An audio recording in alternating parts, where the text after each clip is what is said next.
Hello and welcome to Gritty Reboot, the show where we either make fun of TV's dark side or rap the entirety of the theme song to Nickelodeon's show Danny Phantom. It's so hard to remember what our motivations are episode to episode. With me are my co-hosts. I'm Sarah Dunaway. And I'm Hunter Markham, and... Wait, I'm trying to remember it. And I'm Kevin James. Yo, Danny Fenton was just 14, and his parents built a very strange machine. And that's all I remember of the theme song right now. Hunter, I think you're forgetting it was designed to view a world unseen. Oh, yeah. He's gonna catch them all, because he's Danny Phantom. I've never even heard of this show. What? Like, he goes inside the machine, and his molecules get all rearranged. And then he's a ghost, but a boy, and it's... It sounds promising. You know, when I wrote this, I thought it would be a throwaway joke. I didn't expect it to become the focus of our intro. Yeah, so you said it in the intro, but we talk about bad drama teen TV shows, and we've been watching Riverdale, and we're now on season 3 of Riverdale and discussing episode 9, which is... No Exit. A very strange name for the episode in which quarantine was lifted 5 weeks ago. And everyone is free to roam. Yeah. Does not really hit on existentialism whatsoever. Not really sure what they were going for with that. So this isn't a movie, this is a play? There was probably a movie made out of it. It's such a famous play, I'd be shocked if there wasn't. They make movies out of everything. There's a movie about our intro where we rapped the Danny Phantom theme song right now. That's how hard up Fox Studios is. There are a couple Danny Phantom TV movies, right? Then they split off from the show. Yes. Again, Sarah is getting a lot out of this. So much, yeah. Really brings me back to that time 5 minutes ago when you told me what Danny Phantom was. I know. You were more of a My Life as a Teenage Robot fan. I didn't have Nickelodeon until I think I was 16. So I didn't watch it when we finally got cable, because why? Yeah, that's fair. This season's really dragging for me at this point. Oh, yeah. Agreed. This is tough. It's especially tough, I think, with everything that's going on and, being trapped at home to watch these terrible episodes. But you could almost say we're the ones with no exit. It felt like that. Hunter, play the organ sing. Yeah, it's bad, but it's not consistently funny bad anymore, and that's very sad to me. It's killing us because we're not even halfway through season 3, and this season fucking sucks. Yeah, I brought up to Kevin just a few minutes ago, I don't think any of our listeners even have watched Riverdale, to my knowledge. We could just switch. No one cares. We could just be and we're going to do a different thing now. And we could definitely do that. We're so burned out on Riverdale because we've been hanging out with these kids for 21 episodes that we're we need a sanity break from this, then I'm all for it.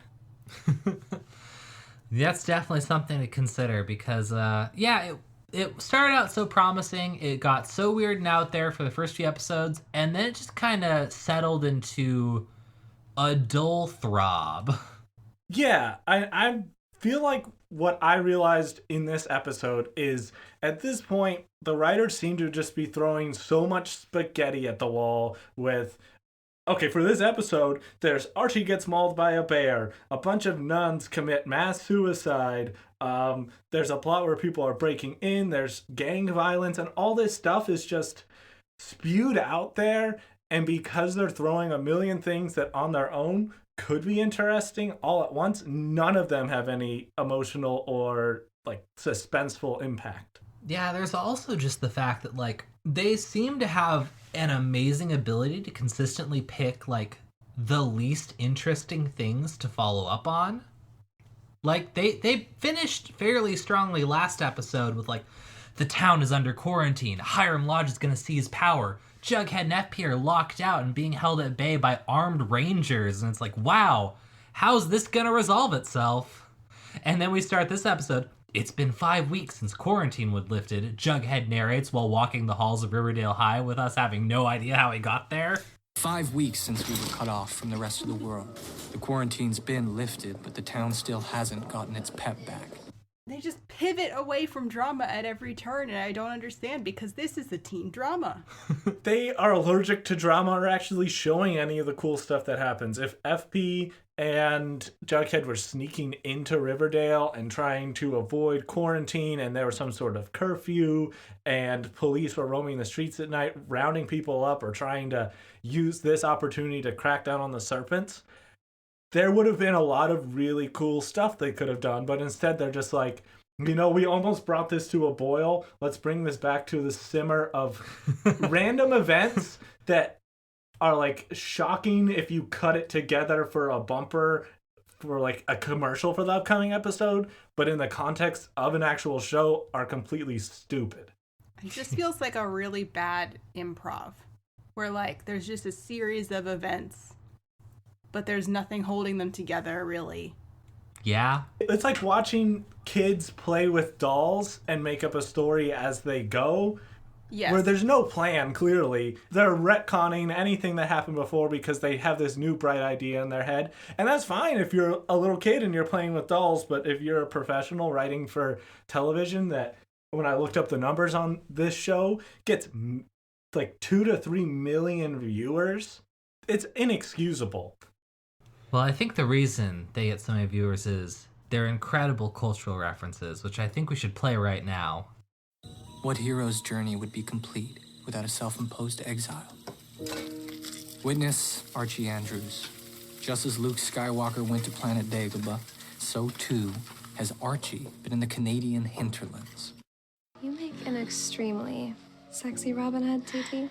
Stealing from the rich to give to, well, us. Glamour's egg worth more than the GNP of most developing countries. How could you not want to watch more after that? Glamour J eggs, Robin Hood's very famous quest to rob from the rich and give to the even more rich. So, I guess this is Ayn Rand's Robin Hood. Wait, but I liked the Archie's hero's journey thing where he's compared to Luke Skywalker just because, as Jughead said, Archie's in exile.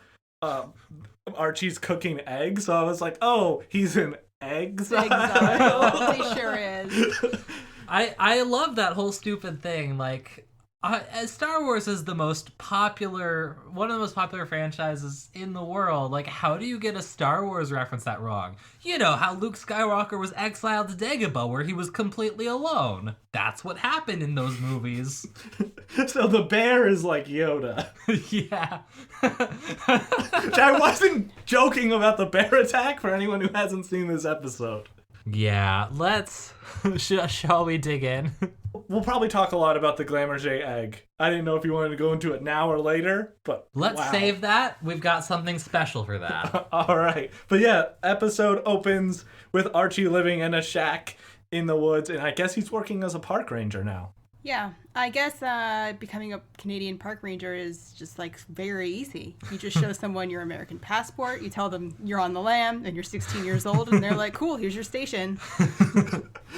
Then we have, as we touched on briefly, Cheryl and Tony are now cat burglars, but I love that it opens with this narration or this shot of them breaking into someplace, with them lifting a lock on a window from the outside and sneaking in, but it's just Cheryl's home, where yeah. I was kind of like, this is really stupid. If you he would have left the window unlocked.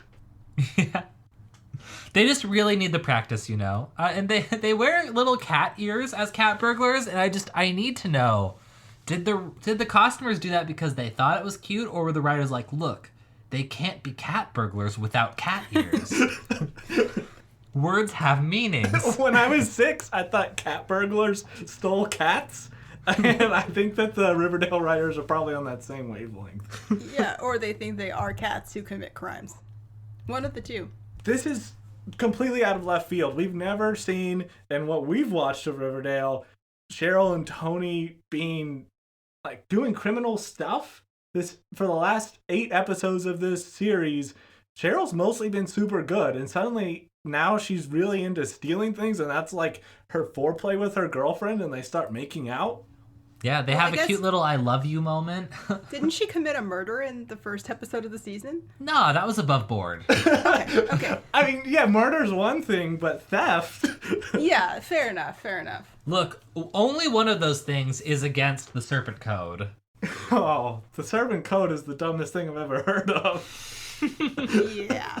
The Serpent Code in this episode is revealed to be gang members. You guys stop committing crimes. That's bad. There'll be no selling or doing drugs, but no crime of any kind will be tolerated.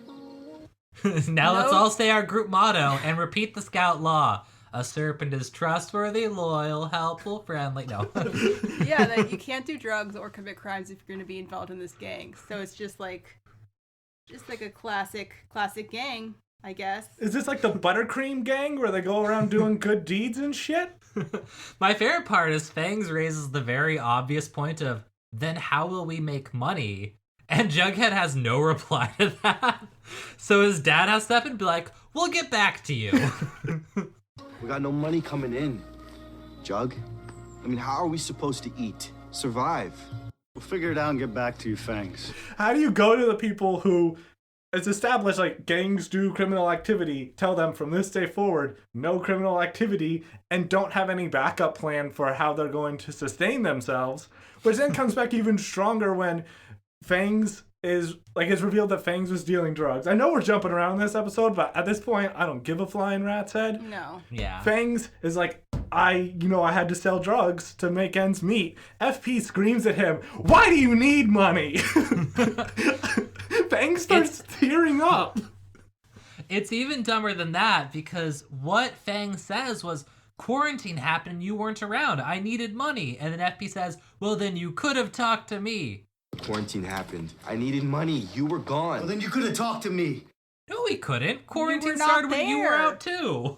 Yeah, but it's such a stupid question of why do you need money? I expected Fangs to just be, well, to exchange for goods and services. I want to live, sir.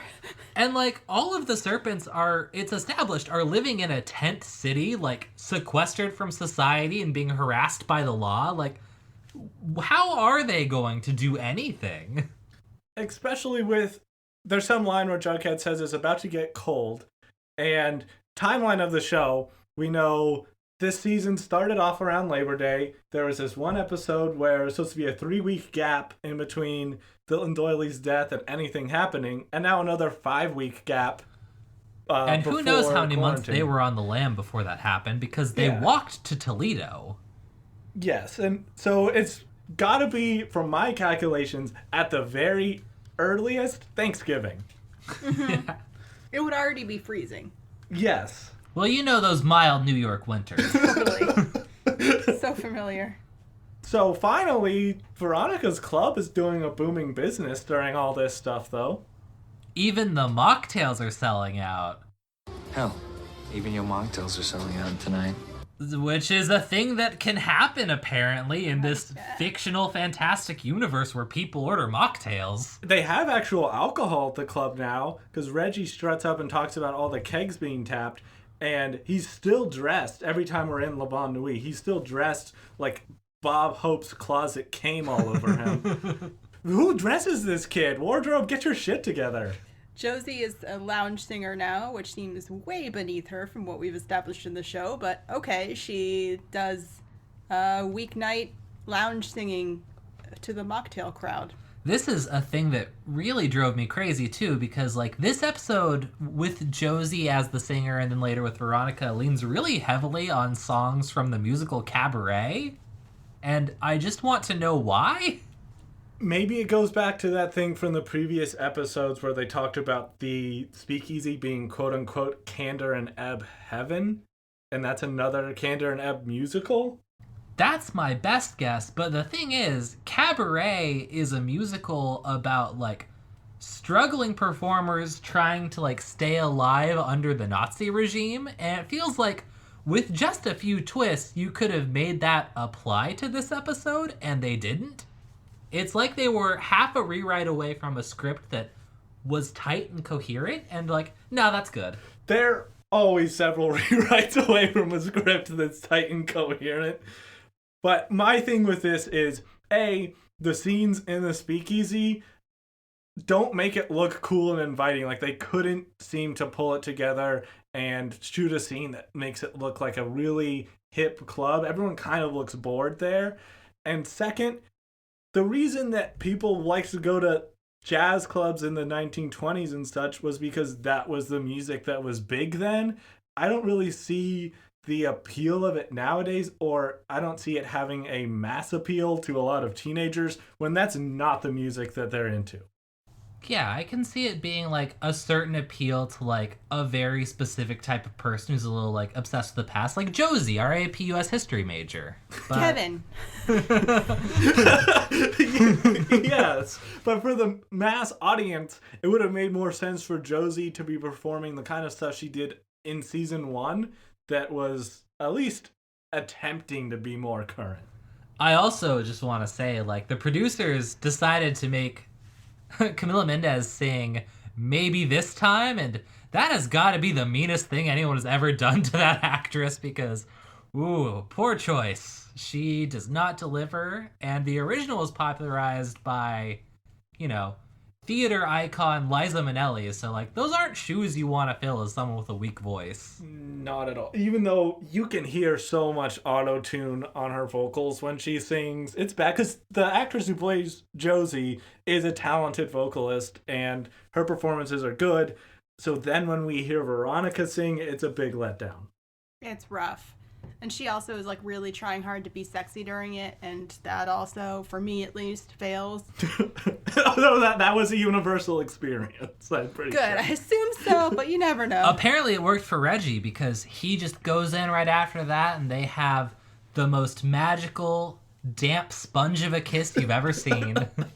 I was so happy to see that, though, because I'm like, if you're going to give us two hot but very boring characters, and you're going to put them together with a lot of screen time, you need to at least make them naked so that I'm interested. Like, at least, like, this is a civilized society. There are rules. You have to at least have them have sex. So, next show that we choose, I think is going to have to be one of those premium channel shows, because I heard you loud and clear, Sarah, you want some nudity going on in the next show we talk about.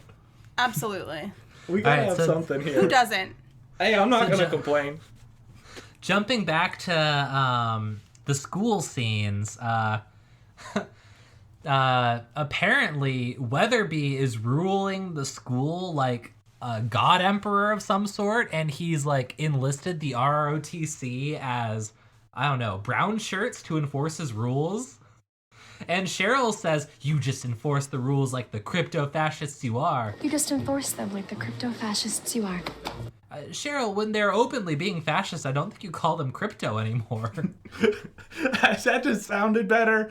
Isn't that the shot where Cheryl and Tony are walking hand in hand through the hall, and Kevin and Moose tell them to stop touching, or they use some line like, oh, the orders in the quarantine are to minimize physical contact? I want Cheryl to be like, for us, this is minimal. Okay, you should see us after we've just stole shit. God, that feels like such a classic Cheryl line, what you just said. That's what I thought she was going to say. I hesitated to write the joke at the time because I'm like, oh, as soon as I unpause this after I'm done writing this joke, she's going to say that line. But they really just crapped that chance away. Such a waste. And this is where we learn that Jughead is back. So this brings me to my exciting game I want to play. Does anything even matter? Also, Alice is letting Jughead sleep over at Betty's house now. Yes. Very progressive of her. Don't know when that shift happened, but okay. So Sarah, I would like you to be my first contestant on Does This Even Matter? Okay. Let's say that you are a teenage boy and abandoned your girlfriend for several months while she was locked in a convent. Upon returning, how do you think she will respond? Oh, she'll just like let you right into her bed, obviously. Exactly. Congratulations to today's winner. Yeah, Betty, at this point, her niceness is stretching credulity when Jughead is in her bed and he's like, oh my gosh, I wasn't there for you. And she says, as if this motherfucker matters, oh, you were protecting Archie. It's fine. She's probably traumatized. She definitely needs some sort of psychiatric care after being imprisoned and forced to take mind-altering drugs against her will. Yeah. I mean, Archie would 100% be dead if it weren't for Jughead. To which I say, like, he should have just let him go. Yes. You know? Interesting that you point out that Archie would be dead without Jughead. I think we're going to touch on that later in the episode. Mm-hmm. And this is where we learn that the plot line they have chosen to follow up from the previous episode is, wow, we've got way too many of the kids from the Sisters of Quiet Mercy here. What do we do with them? Really weird one plot line to follow up with. Possibly the least interesting plot line from last episode. Especially because they resolve it so easily at the end of the episode with Betty just goes and talks to him like, hey, can you guys hold them somewhere? And then Attorney McCoy is like, sure. But what's confusing is that we were never presented that Sisters of Quiet Mercy was an orphanage. That was not how it was presented to us. It was like a troubled youth place. I mean, troubled young women was how it was originally presented, but apparently there are men. But never once did they suggest, like, oh, this is also a place for people who do not have parents. But then apparently none of these children have parents. Apparently. That's a really good point, Sarah. I didn't think of that, but there's like 9 to 12 kids living in the Cooper house now, and yeah, don't they have some sort of family they can reach out to and say... No one has like a grandma or an aunt or something? Like, no one? They just want to crash on Betty's floor and have night terrors and wake up. So they're screaming in the middle of the night, and Betty's response when she and Jughead sit bolt upright in bed from this is, oh, maybe my mom didn't wake up. Look. Alice Cooper is used to children screaming in horror in her house. Yeah, that whole plot line with these kids staying at Betty's and, oh, creepy farm girl and Polly want to take him to the farm, but Betty doesn't want him to go, was total dog shit this whole episode. And since Betty, as we've seen, can be one of the, probably the best character on this show, it sucks that they're giving her this crappy storyline. It didn't feel like anyone had a good storyline this episode. No one did. Not Reggie driving around in a 1920s era truck delivering beer? Yeah, he's in the most recognizable vehicle he could possibly attain.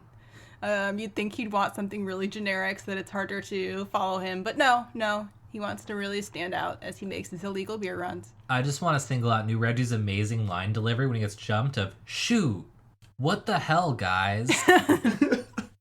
Shoot. What the hell, man? He's not... I hate New Reggie so much. It's so irrational. He doesn't do anything wrong. He's just not nearly as good as old Reggie, and it just makes my heart hurt. Is it gratifying for you then that he gets the shit kicked out of him 6 ways from Sunday by everyone he knows, from his dad to the gargoyles who hijack the beer truck? It lightened my heart, put like a spring in my step. But then it all comes crashing down. We have to go to, what is this, iteration 15 of Veronica has to decide whether or not to trust her father. Ugh. There's some really bad shots in this scene too. I don't know if you two noticed, but Reggie talks about how he got jumped by the Gargoyle Gang, which is controlled by Hiram Lodge, blah, blah, blah. But they use an over-the-shoulder shot, and they just put his voice over it, but you can clearly see that his lips aren't moving. This is just a static over-the-shoulder shot. So there's Reggie's voice, but his mouth is closed. I did not notice that. I just kind of phase out whenever it's just Reggie and Veronica on screen. Mm-hmm. I had a moment with that where I was like, there's just basic editing and directing of, they didn't get this shot and the editors were told to cobble this together. And it just shows like a really low quality show across the board. If you want really low quality, let's talk about the bear mauling scene. Oh my gosh. Okay, so it took me like, we had to like stop and be like, was it a bear when he said it was a bear? Because it's very unclear. It kind of sounds like he's being shot. Like the audio is really strange.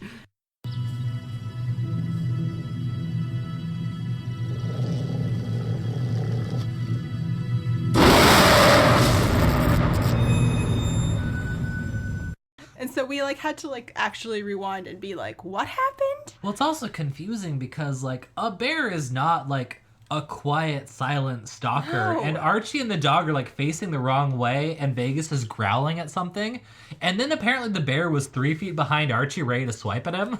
Take one swipe and then just like run away. Well, I guess. you have to remember that this bear is invisible. It's an bear because we never see it. There's a bear mauling in this episode, which you would think, wow, someone being mauled by a bear, that's a big fucking deal. That's the sort of thing you want to put on screen because film's a visual medium. We never see hide or hair of this bear.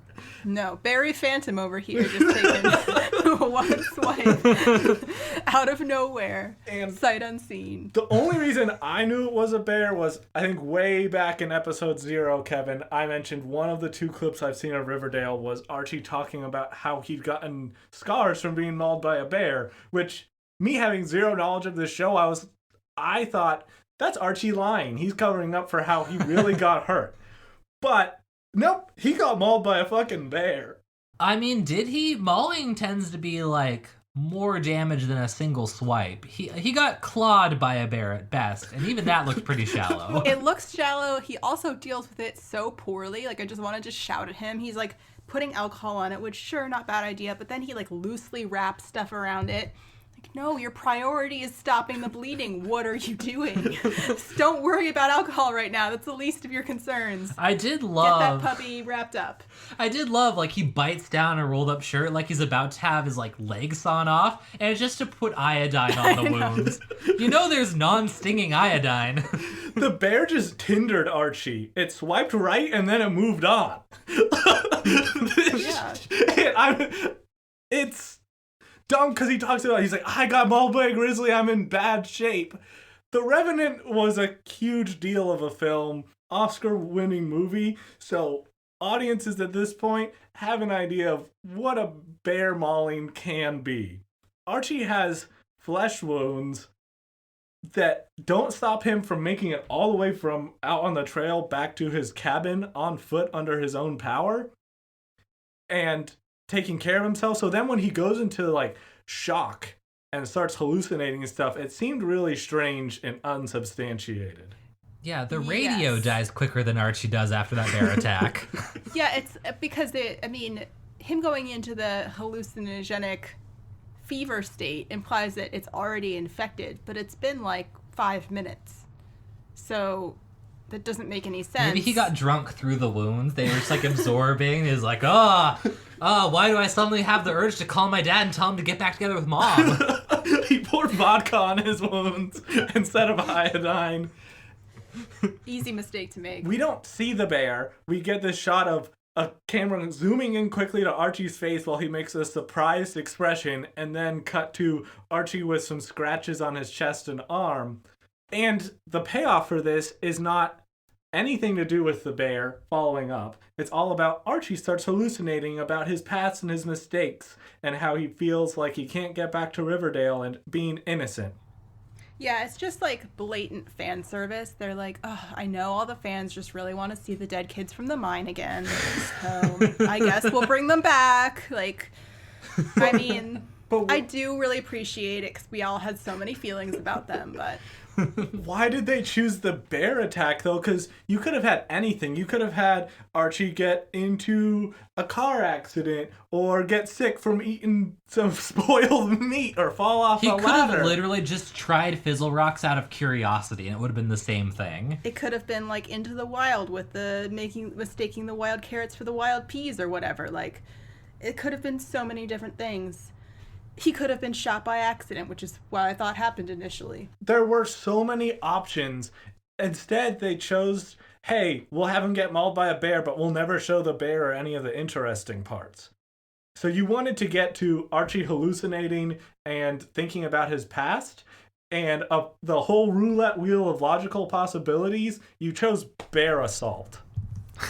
I don't know why he's not immediately going to, it was the Gargoyle King with his, like, fork claws. Yeah. That would be more interesting and related to the plot. Nope. No. You need guys for make that. the assumption that the Riverdale writers want things to relate to the plot, which... Fair enough. They clearly don't. Yeah. Yes. And, meanwhile, Betty's just working with Attorney McCoy to try and get the sisters to testify against Hiram. Veronica is trying to trick Hiram into believing that her business isn't doing as well as it is so she can pay less in protection money. Yeah, so this whole tension involved in, a jury won't believe 30 children who are all saying the same thing versus 3 caretakers. The Satanic Panic very clearly showed us that's not true. Like, you can get kids who say all kinds of crazy things that couldn't possibly have happened, and people will believe it if they all tell the same kind of story. So, yeah, I didn't get why that was such a concern. Right, there are hundreds of them. They've all been drugged the same way. Like, at some point, doesn't that kind of speak for itself? The medical files are still there. Go to the damn orphanage and get them. Like, I don't get why this is a problem.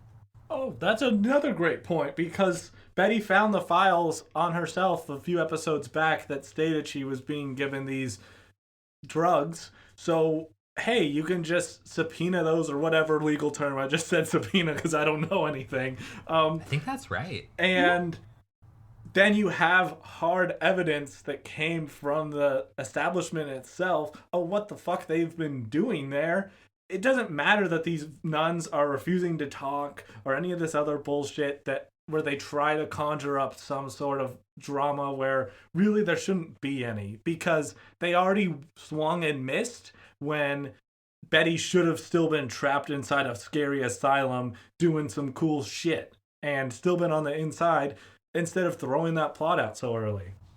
Yeah. Yeah, but apparently they just have no investigative powers to even put that together, because later in the episode, the nuns escape from jail or are set free. Yeah, their bail is paid. Their bail is paid, that's it. And the mayor's like, who knows where we could possibly find them? And Betty's like, oh my god, I have an idea. What if it's the place they've been for the last 40 years calling their home? I'll check there. Oh my god, they're all here. Whoa, what do you know? They even left a nice note scrawled in their own shit on the wall, which gives us a clue of where they're going. Interesting. Yeah, I can see how no one but Betty could have put that one together. Yeah. And then in the Veronica plot, she decides to give Hiram cooked books. And I want to believe she's so bad at this, she literally gave him a cookbook instead of cooked books. Here, Daddykins, it's called The Joy of Cooking. It shows you that I'm only making 5% of what I told you. She has literal hard copy ledger notebooks, which no one's used since forever, because there's accounting software for every size of business. That was my thought too. I was like, oh, like I've had missions like this in like Skyrim or whatever, where I had to like go mess with one of these ledgers. But I don't think this is really a thing at this point in time. No. It's not like a bookie with a green visor who takes your horse racing money in a gangster film, which is apparently how Veronica runs a business. So, yeah, just because your business is mauled after the 1920s doesn't mean it has to be run like it is. it's dumb, but hey, we meet my new two favorite characters, Leo and Nico, who are Hiram's strong-arm tough guys. They give a synchronized nod, and I have to say, they already have more character and more heart to them than Veronica or Reggie. You're not wrong. I'm much more interested in them. And this brings us back to Jughead and his stupid no crime decree. We've already covered that, but let's close up by talking about the amazing serpent motto of "In unity there is strength." Ugh. But we see here there are about 20 serpents gathered around Jughead. And I don't get how he's the leader when we see a lot of adults there. That brings me to my next round of Does Any of This Even Matter? Hunter, welcome to the stage. You are the teen crime king lord of this town, and you abandon your crime family for several months. How do your gang members respond when you come back? I figure, A, they've elected a new leader in my absence. I'm persona non grata because I chose some dipshit who was my high school buddy, over them. And then I come back and start spouting things about how they have to stop doing drugs and crimes, which are the only joys in life. So I figure I'm kicked out of the gang by now. Ooh, tough luck, Hunter. The actual answer was, they welcome you back as if nothing happened and accept your authority without question. People make so much sense in this show. Fangs becomes a way more interesting character than the main cast because we find out that he was selling drugs because his mom's sick and he has to deal with that. So this simple plot of, hey, kid without money selling drugs to help his family is way more interesting to me than all the other tangled, convoluted stuff we get. And you could actually mine drama out of that if you chose to, which they didn't. They did not. They just flip-flopped on it where they were like, oh, okay, that makes sense, Fangs, we'll help you. And then later, as soon as there was a slight amount of peer pressure from a single person, Jughead was like, oh, actually, you're out. Yeah. And he's like, Fangs a lot, am I right? It's dumb because he could have explained it at this point. We'll get to that later. I have some things to say on that. What is the gang gonna do now? Like, are they gonna like apply as a nonprofit, get their 401c? Like, what is the plan? How do you go to your gang and say, stop doing all the stuff that makes you money right now or you're kicked out of the gang? Just snapping and singing from now on. Yeah. It reminds me, Hunter, of like in Crusader Kings 2, like there's such penalties if you want to do like any action that helps you out, no one else. Like if you want to just like revoke one of your nobles' titles, like I need this land, everyone rebels against you. Like that should have been what happened here. Yes, there are consequences in a leadership position when you make decisions. You're not always going to be popular, or you have to engineer a way to lead people in which they buy in. Jughead and it shows none of those skills. Yeah, it seemed like they were trying to touch on that. They just did it really poorly with the Fangs plot. Like, it should have been there needs to be a way for Jughead to find consensus and rule fairly. But instead it was kind of like, there needs to be a way for Jughead to be nepotistic the correct way. It puts Jughead in a poor light because, as you know, as the saying goes, you can't write a character that's smarter than yourselves. And the Riverdale writers, I think, they have to be on some sort of deadline or have some sort of brain injury before they start writing a script because they clearly can't write Jughead as a competent leader. Yeah. Yeah. I think he's really straining the intelligence level of the writers here. Like that's the top. He's their smartest character, and he's where they run into the most trouble trying to go anywhere else with him because it's already really stretching their limits. Yes. Yeah. Trying to not jump ahead to the whole Cheryl plot unless that's where we want to go next. I guess we should just quickly talk about how Hiram found out the books were cooked, so he gets Josie to quit her lounge singing, which puts more stress on Veronica. And then Polly and Evelyn try to convince the Sisters of Quiet Mercy kids to join the farm, which is funny because earlier in the episode, Betty's like, Mom, I have to take care of these kids. I'm their Griffin Queen. That's why we have to host them for 5 more weeks. They've imprinted on me. I'm their Griffin Queen. And then Allison says something like, well, then I'm not getting involved. And apparently she went straight from that to like, I should get involved. Polly, Evelyn, can you come like talk to these kids? Can't trust Alice. But yes, please, Hunter, take us into the stealing plot. Cheryl and Tony's next round of foreplay is to break into the Lodge apartment and steal a Glamourget egg, which I know what you're thinking. Fabergé isn't a brand. Why would you change it to Glamourget? No fucking reason as far as I can tell. And then Cheryl, being a master thief, decides to leave a trail by kissing a picture of Hiram Lodge and leaving her lipstick on it and probably DNA evidence. Yeah, I assume Cheryl's other calling cards are her student ID, driver's license, full birth certificate, social security number, and directions to her house. They had this scene where she looks at the portrait and says, oh, think I'm gonna go real wild. I thought she was going to steal the portrait, like cut it from the frame, roll it up, and take it with her, because that'd be kind of like a cool fuck you, instead of this really stupid thing of, I'm gonna let the most powerful and corrupt guy who has a whole gang of murderous people know that I broke into his place. Yeah. But since you bring up the Glamourget egg, I actually did some digging. I wanted to find out, like you're saying, Fabergé, not trademarked.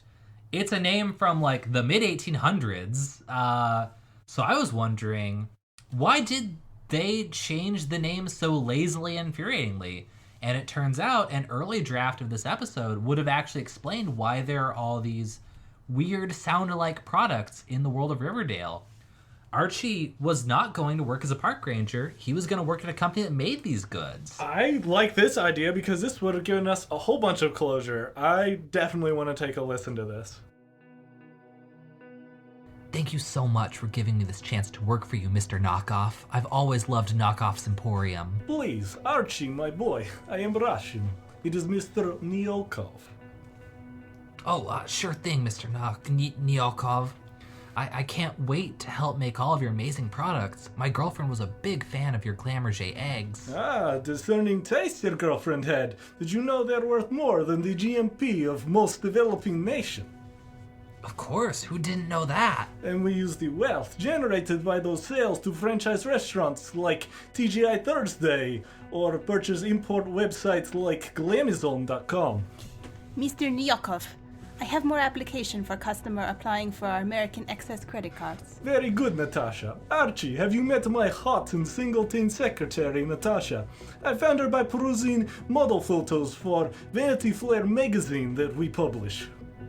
Hi, Natasha. I'm single and on the run from a mobster. My real name is Archie Andrews. I'm a wanted criminal. My family lives at 93276. What are you babbling about? Sorry, it's a reflex. Nice to meet you. I recognize that look. Archie, take some of our Trojan brand condoms in case you need them. Much more effective than those Nubra rings our competitor makes. This seems like wildly inappropriate workplace banter. I'm gonna have to file a report with the Betterer Company Bureau. In fact, let me make the call on my Horizon cell phone. And I feel the need to specify out loud that cell is spelled with an S instead of a C, even though I'm sure you all know that. Natasha, always a prankster. Archie, I can tell you're interested in our fine wares, from our home products like bathtubs and showers to our food products like our homogenized full-fat chocolate milk. Thank you, Mr. Nyakov. I can't wait to make this company proud. My friends at home are going to be so jealous to know that I'm working for the same company that makes PS Tree and X Trapezoid gaming systems. Work hard, my boy, and someday you can be working in those departments. For now, though, we'll start you in cereal department, making marshmallow clover and blue moon for our fortuitous charms. And Archie, sick flat! A bear broke into factory. He's headed right for you. Look out! Oh God! Ah! What bloodshed! Quick, Natasha, grab a 1-aid kit.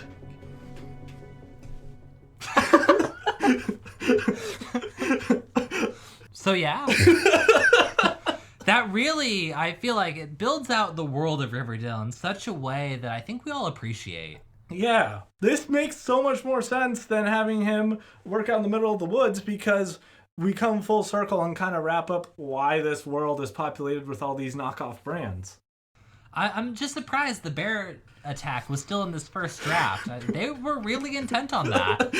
I think it's so interesting that Mr. Knockoff's assistant was just pretending to be Russian and eventually let down her guard and revealed that she wasn't. You know, she felt safe around Archie, probably. Oh, yeah. So Cheryl and Tony steal this Glamourget egg deal, and they get in trouble with Jughead because he said no doing crimes, and because you left calling cards all over the place, I know that you stole this stuff. Which, it ties back to the Veronica thing of, she's like, oh, my dad's still being an asshole, and Jughead offers to have the serpents work protection for Veronica's club. She bafflingly says, sure thing. First, just get me that egg. And it's like, why? This seems like a lot of trouble when all you want to do is tell your dad to fuck off. Yeah, couldn't she just say, oh, since I'm telling my dad to fuck off and hiring the serpents, I don't need to get him that egg back because we're enemies. Right. She just wanted She could back. go no exit. She just wanted back to smash it and then leave a note on his desk that says, new deal, no deal, which, come on, Veronica, word economy. You only need the last 2 words. It's called Deal or No Deal, Veronica. Yeah, it's just like, what weird trouble to go through. Like, he's already going to be mad at you. You could have kept the egg for yourself and then had a little nest egg to keep you safe. God, no. Cheryl and Tony get called out in front of the serpents, and they're like, Jughead says, you're kicked out of the gang because you did crimes, which gang members are really against. And, of course, Fangs went around and told everyone Jughead let him off the hook for breaking the serpent code and dealing drugs before.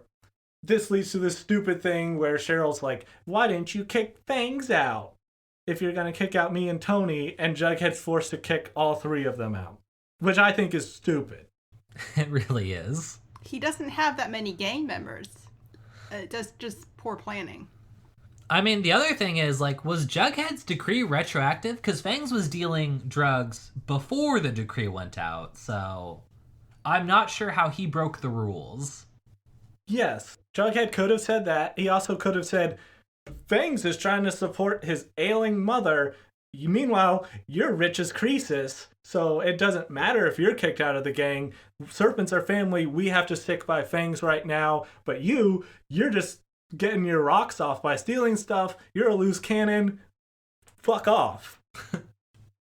This is also where we learn that Cheryl is staying in Thistle House, which looks identical to Thornhill, so I'm not sure what happened there. They just rebrand? I think it's separate from Thornhill and just they reuse the set but call it something different, and it seems like such a lazy way to get around the fact that they lost their best set due to dumb choices. And Thistle House does not have the same poetry coming off the tongue as Thornhill. No. But Cheryl also continues to be a fucking turd because she also refuses to hand in her serpent jacket when she's kicked out, and Jughead lets her go. Which, if I was Jughead and I'm a gang leader, I'd be like, hey, other 18 of you, beat the shit out of this woman, get the jacket, and show how we treat people who break the serpent code. I would be a lot more ruthless. He's got his priorities straight, though. Instead, he says, fine, but I want that damn egg. In what I am nominating for Oscar-winning line delivery. We'll go, but we're keeping our jackets. Fine. I need that egg back. He also, in this same speech, reveals that there is no sheriff currently. It's been like 6 weeks since Minetta died. There's no acting sheriff. They need to get it together. Like, has the town completely descended into anarchy? I imagine all the deputies in a Vatican-style convention where they're trying to vote for the next sheriff, but they're all voting for themselves. When the white tear gas rises from the police station, that's when we know a new sheriff has been chosen. Exactly. Like, that's not how it works. There would already be someone lined up to be, like, the acting the sheriff. undersheriff would have stepped in. An acting deputy would have been picked. A special election would have been held. You would have had someone doing the job in the meantime. But okay, whatever. Apparently not. This is where we get Archie hallucinating from bear fever. And he hallucinates, as you said, Sarah, our favorite characters, the Mine Butch Cassidy Boys. and the Sundance Kids. Oh, Cassidy Bullock and the Mineshaft Kids. Sorry. This is the first time I'd seen Cassidy since we skipped all of season 2, and I guess he was a big player in that. To describe this kid, if you go into a video game character creator and if you just make the mouth of the character as small as possible, that's what this kid looks like. He does look like that. I don't know how this kid was ever a convincing villain because I couldn't look at him without being like, what the fuck is wrong with him? He also just has no charisma. Like, I couldn't figure out why we would be interested in him ever. But okay. Yeah, we get a bunch of hallucinations from Archie, the Mineshaft Kids. Then Ward Norton is back and he's still got blue lips. And I made a joke in my notes, like, I see he's taken his costuming from Jeremy Irons' character in the Dungeons and Dragons movie. But then I realized that's probably actually where they got the idea to have those dumb blue lips. Oh no. I never saw that movie. I've only heard terrible, terrible things. Yes. Then Archie hallucinates the Man in Black, which, I mean, I got excited because I was like, ooh, it's like a behind-the-scenes Man in Black. Is he going to discover the Man in Black was William the whole time? Westworld spoilers. That's how spoilers work. You announce them after the fact. That is. Hey, I did that in a recent episode too. I feel like you should know that by now. I'm not worried about it. Where the fuck was this? I've gotten so mixed up on all my notes because we were Let's jumping just around. finish the Archie hallucination plotline real quick. He hallucinates all of his friends from Riverdale in their season 1, episode 1 costumes. And up until this point, all of the hallucinated characters have been telling Archie, like, you have to do this to get back to Eldervale. And then finally Bed's like, this is the only way to get to Eldervale. And Archie gives a look of complete confusion. And Betty, in what is one of the actual best ones of this episode, gives a huff and goes, Riverdale. I don't want to do this. I don't want to play with you guys. You have to. It's the only way back. Back to what? Eldervale. Riverdale. I have to believe Archie just didn't know this whole time. He's like, oh, finally, someone cleared it up. I also love that this is his last level of the hallucinations, and when he turns to the door, he opens it, and it's his bedroom back in Luke Perry's house, and I wanted to just be like, so the last level is just like I J.O. in my old bedroom. My first thing. But instead, he goes into his own bedroom and looks at himself sleeping in bed, and he's like, If I ever want to go back to Riverdale again, I have to destroy that part of me. That's weak. That's bad. That's stupid. Yes. Well, he decides he has to kill himself, and it's like a really deep metaphorical thing because Archie is killing the sweet, innocent side of his personality, just like Riverdale is killing all of us. He like stands there going, I just really suck and I'm terrible and I'm stupid and I make bad decisions. And I'm like, yeah, all right, I get it. Like, go ahead. Look, you had me convinced. And then he says, I have to kill those stupid parts of me. My response was, there's not going to be any Archie left. Well, I assume that's what happens at the end when, like, the park rangers finally arrive to help him out, like, 9 hours after he first called in distress. Like, oh no, he's dead and unresponsive. I was like, yeah, that sounds right. Yeah, that's Archie's storyline as he just goes through a series of hallucinations where he kills his demon, so to speak, and then at the end of the episode, park rangers show up and he's dead in a bunk. But there's no real drama there because the show's not gonna kill Archie. Mm-hmm. No. So why even front? Like, why do this? I just look forward to the next episode where it turns out like 12 weeks have passed since that, and Archie is back in Riverdale and everyone's just like chilling out with him. And he's like, boy, that bear attack was rough. I almost didn't make it. Anyway. So I spent a lot of time in physical therapy. I fell in love with my therapist, but she was married. And then there was a big love triangle. And then we ran away together to the Bahamas and tried to start a life there. But, you know, rather than go into that, guys, I'm back in Riverdale. Had the chance to make my peace with Reggie and Veronica. They broke up. We got back together. Then we broke up. I got with Reggie. Veronica got with some other guy. I want to say Rico or Nico. He's like a capo of some kind. So the show will sidestep any sort of drama. They will build it up, leave you on a cliffhanger, and then instead of resolving that with an interesting storyline to follow, they sweep that under the rug and give you a new cliffhanger at the end of the next episode. Speaking of that exact thing happens in this episode where we learn the nuns won't testify because they have a vow of silence. It's part of their religion. Literal next scene with Betty and the nuns. So we know you're not really nuns and your vow of silence is fake. What? How is this good storytelling? It's not. Also, there's a whole scene with like Evelyn and Polly and Alice in the farm where they're talking about how evil the Gargoyle King is. And I'm like, wait a minute. Isn't Evelyn's dad the Gargoyle King? Didn't we start with that knowledge at the beginning of the season? I think that's just our guess. I don't know Is if it? that's I don't know if that's actually Oh, what- because it's the head of the farm that's her dad. yeah. Okay. Yeah, Edgar Evernever, who Oh, we missed him. We missed him by 5 minutes. Yeah. Which, to wrap that up, the kids that were staying with Betty get picked up by the farm folks and taken away, and I'm just glad they're out of the story because they were dull as dog shit. So, and that one girl, whatever her name was, Hannah, was just really obnoxious. And then the kid they got to play, Tyler, who's this little junkie drug addict in Scrubs, was the worst actor they've ever employed on this show. Kid couldn't deliver a line to save his life. Yeah. Yep. Yeah. But Also, they keep referencing the Gargoyle Gang in this season or in this episode as if like we've met them before. And they do show up and they're really weird and they wear gargoyle masks that look like the statue kind, not the Gargoyle King. But they're just dropping it in like we've always known about them.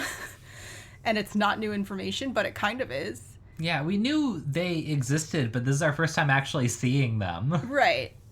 And I also just really want to call the Gargoyle Gang GG from now on and pretend it's Gossip Girl. XOXO, Gargoyle Gang. Hey, Gossip Girl, way better show than this. I'm saying WB hit it out of the park with that show. I fucking loved it. So I'm not always a jerk about these teen drama shows. There's some that I legitimately enjoy.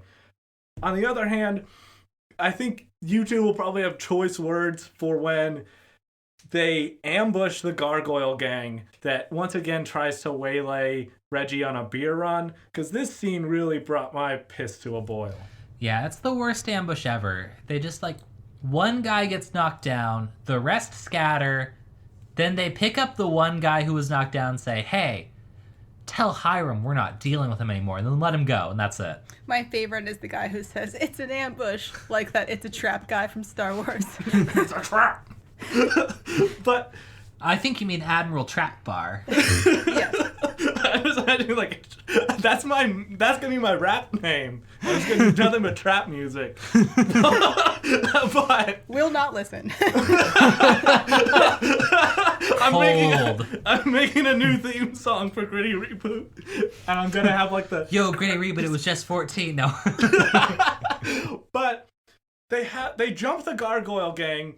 Like you said, they knock down one guy. They just knock him on his duff real quick. No real damage done. This was another point where the show could have had a cool scene where there's a fight between the serpents and the Gargoyle Gang. They could even just imply it and show the gargoyles tied up afterwards. Anything, but they don't...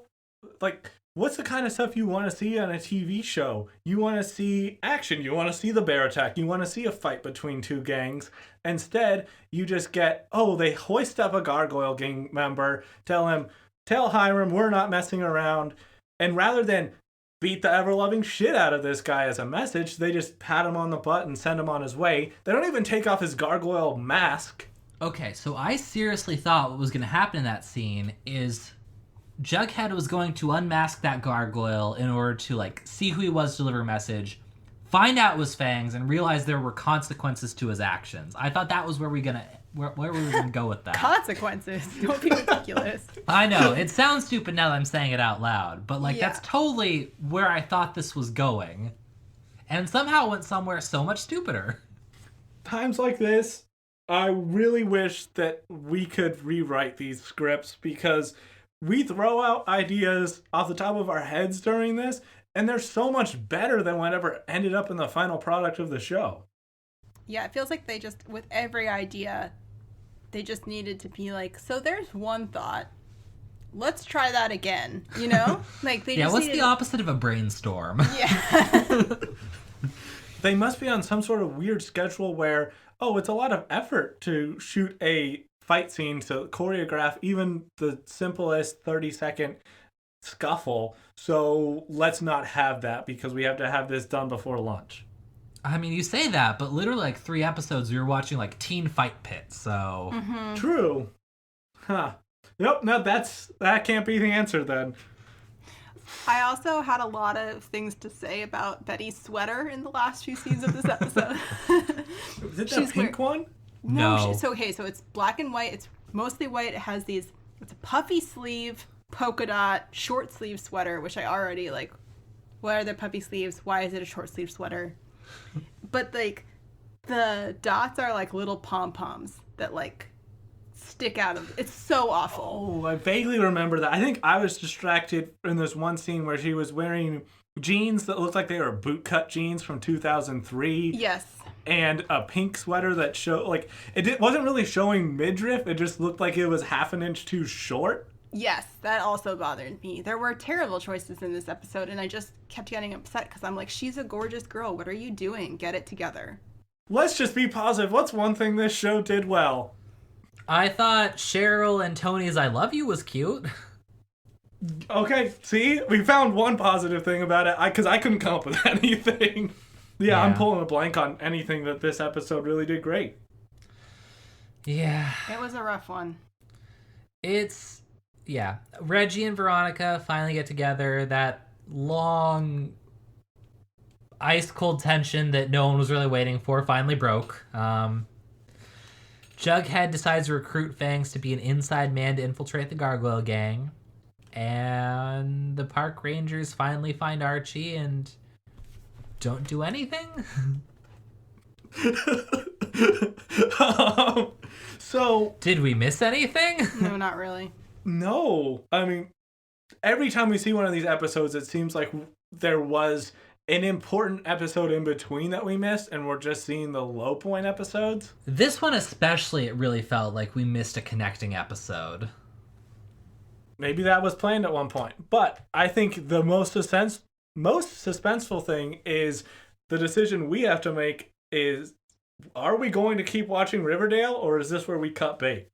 Yeah, I mean, I'm kind of inclined. I think it would be fun to do like a show, like a little bit of an older show that people maybe have some familiarity with, even if they haven't seen it. So I guess what I was thinking was like something like Twin Peaks or X-Files or something of that nature, where we could also revisit like sexism and social issues and, you know, talk about things aging poorly. I'm down with that because I've never seen either of those shows. I think I've seen the first 4 minutes of the first X-Files episode and bits and pieces back when it was on TV, but I haven't seen a second of Twin Peaks. I saw bits and pieces of X-Files when I was in like elementary school and my parents watched it, and it was terrifying to me. Mm-hmm. I'm sure it's not now. Hopefully. Yeah, we got options. I guess we will talk about that and do an intervening episode next week to talk about what we landed on so that we have time to actually do research and figure out what would be good. Yes, I did hear KJ Apa is in a really bad Christian movie that I think came out before Riverdale. I haven't had time to track down all the specifics, but if we really miss him later on down the line when we've jumped to another show, we can always do a KJ Apa special. Are we talking about A Dog's Purpose? He was in that? Yes. I assume he wasn't the dog, but you can never tell. I think this is something else. Let me find it. Sarah, while he's looking, do you want to wrap us up? Sure. Reggie and Veronica are together now. Archie is dead, we hope. Fangs is going to infiltrate the Gargoyle Gang. The Serpents work for Veronica now. And the farm claims more innocent lives. We covered my cringe lines. I didn't have any special ones because there was just so many that none stood above the masses. One I had that we missed was, I'm a serpent by blood. That was Tony when she was getting kicked out, right? Yes. Oh, and Reggie had another good one. Has anyone ever told you you're a badass? To which the obvious answer is no. They mostly just tell Veronica she's a waste of screen time. I did scream at my screen whenever I first watched the episode, and Reggie marvels at her plan to cook the books for her father, which ultimately fails. Yes. And says, has anyone ever told you you're a badass? To which I responded loudly, no, because she's not.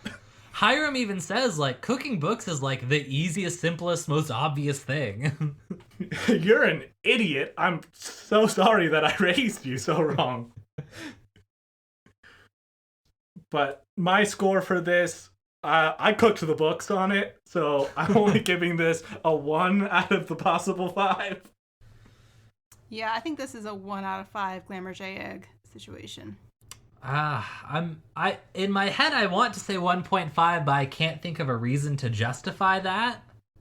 Like why I would give it slightly higher than 1. I guess it was just because like I could sit through all of it in one sitting, so it wasn't the most painful. So I guess 1.5 out of 5 smashed to bits Glamour-J eggs. Hold on, guys. I found the KJ Appa movie. I still believe is a 2020 American Christian musical romantic drama. Oh, that starring so KJ awful. Appa, some other people, and Canadian country legend Shania Twain. Wow. Holy shit. She's still the one I want. I'm saying, if you ever miss KJ, this is the sort of film that I think we could really sink our teeth into. Absolutely. I'm just thinking of Shania Twain themed like religious rewrites of her hit songs like, ooh, I feel like a nun. God, Let's go, God. So there is more KJ Appa singing and playing guitar, which is what we've missed for so long. Yeah, is Archie still a musician in this universe? Also, this only came out like 5 weeks ago, so this is super current. Oh man! All right. When is the last time Archie even like held an instrument briefly? In the juvenile detention center, he was noodling with for a like guitar. 1 second. Yeah. Yeah, that was it. Okay. Yeah, that was like episode 2 of this season. Yeah. Yes, feels like a lifetime. It was. All right, let's go into the outro. All right, thanks for listening to Gritty Reboot. Make sure to subscribe to us on Apple Podcasts, Spotify, or wherever you listen to podcasts. Also, leave a review because it really helps us grow. Next week, we'll be discussing what we're going to watch now that we've decided to give up on Riverdale forever. I like to leave it at this part where Archie is dead in a bunk and we can say that's how the show ended. Archie died, much like the comics.